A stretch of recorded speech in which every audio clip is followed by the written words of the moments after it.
Hello and welcome to Alt D number 7. Today I'm bringing you Unconventional Thinking, or Querdenken 711, which was held in Stuttgart on the 9th of May 2020.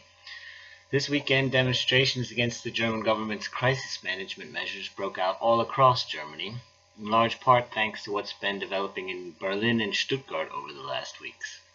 The largest and best organized demonstrations have been in Stuttgart, where thousands of Germans who are fed up with the official line have come out to air their dissatisfaction. Behind it all is an IT businessman, Michael Ballweg. Early in April, he saw a few individual demonstrators being arrested for holding signs on the Stuttgarter Schlossplatz, so he decided to exercise his right and do everything necessary not to get arrested, yet still demonstrate in public. I've been having trouble finding much information on the first two demonstrations, but in one video Baalbek says that he was just out speaking to anyone who was passing by and that would listen to him. This might be one of the reasons he began calling these events Mahnwache, or vigils, for the basic law and not demonstrations. Since his one-man vigils were drawing increasingly large groups of people who were interested in what he had to say, he decided to be on the safe side and officially register a small gathering. However, this was initially denied by the administrative court in Baden-Württemberg. Reaching out to friends who were able to help him navigate through the court system, his appeal quickly made it to the German Supreme Court. Tag 24 reported that the German Supreme Court in Karlsruhe reviewed his emergency appeal and overturned the initial court decision on the morning of 18th of April, confirming that the infection protection law did not supersede Germany's basic law. That afternoon, a third vigil took place on the Schlossplatz in downtown Stuttgart. It lasted for about an hour and was reportedly attended by 300 to 500 people. After that, the way was clear for registering larger demonstrations. As you may have seen last Saturday, over 5,000 people were estimated to have come out to the Cannstatter Wasen, the Volksfest grounds along the Neckar River, to demonstrate against the German government's crisis management. I thought this was promising, so yesterday I asked a friend with a car if he wanted to go on a little road trip and see how the momentum was holding up in Stuttgart. I told him I'd pay for the gas, which was still over €1 a liter for about $4 a gallon, even with the collapse of oil prices. Still, he thought it would be a great idea and nice to get out for a little fresh air and sunshine for a change.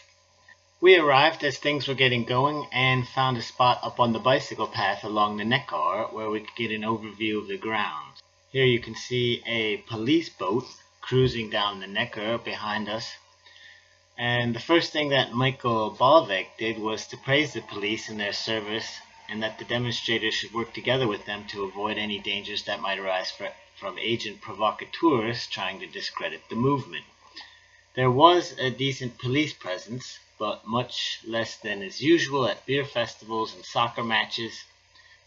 When we saw police horses on the bike path, we knew where all of the road apples had come from. Zooming in with my crummy old phone camera, this is how it looked panning across the scene from the north to south.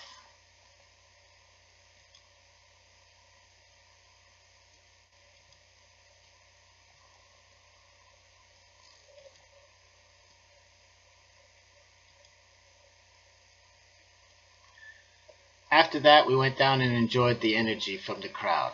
On the whole, the crowd was relatively middle-aged, peaceful, and nothing like beer festivals and soccer matches you tend to find in Germany.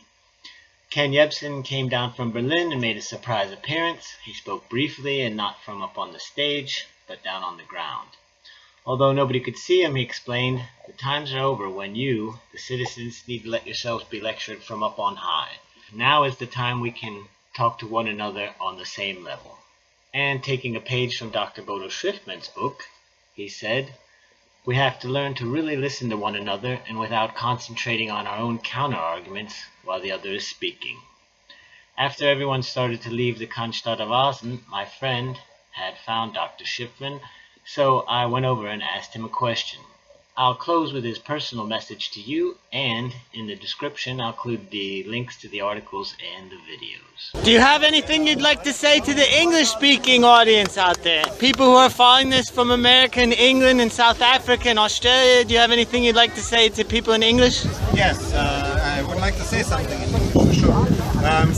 If you're in a country and you're feeling there is something very strange going on, and the things you see in the media does not fit to the things you see at home, then you have to do something about it.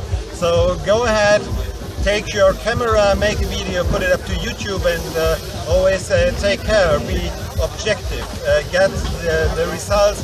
Maybe, for example, from Swiss propaganda research, they are translated in different languages. There are many papers which you can use to find facts, and you have to compare the facts between the English and the German people, and you will find a conclusion which is very interesting, I must say.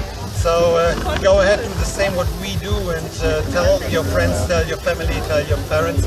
They should not only look at the newspaper, but look at the dark side of the moon.